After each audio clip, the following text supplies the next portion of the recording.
আসসালামু আলাইকুম প্রিয় ভিউয়ার্স। আমি আছি এখন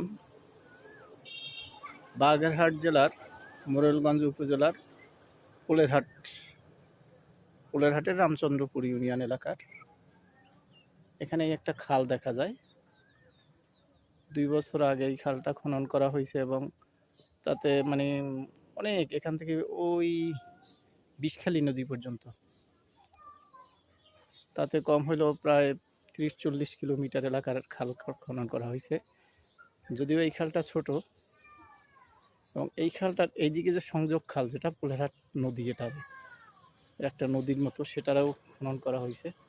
কিন্তু এই খালগুলো কচুরিপানায়, অবহেলায় এরকম অবস্থা হয়ে আছে। অথচ কয়েকশো কোটি টাকার প্রকল্প ছিল এই খালটা খননের জন্য। তো বর্তমান জাতীয়তাবাদী এই সরকারের মাননীয় প্রধানমন্ত্রী জনাব তারেক রহমানের দৃষ্টি আকর্ষণ করছি, এই খালটাকে যেন সুন্দর করে পুনঃখনন এবং পরিষ্কার, কচুরিপানা পরিষ্কারের কোনো এলাকার সংসদ সদস্য যিনি আছেন তার মাধ্যমে, অথবা এলাকার থানা নির্বাহী অফিসার এবং জেলা প্রশাসক, ওনাদের মাধ্যমে যেভাবেই হোক খালটা যেন কোনো খনন বা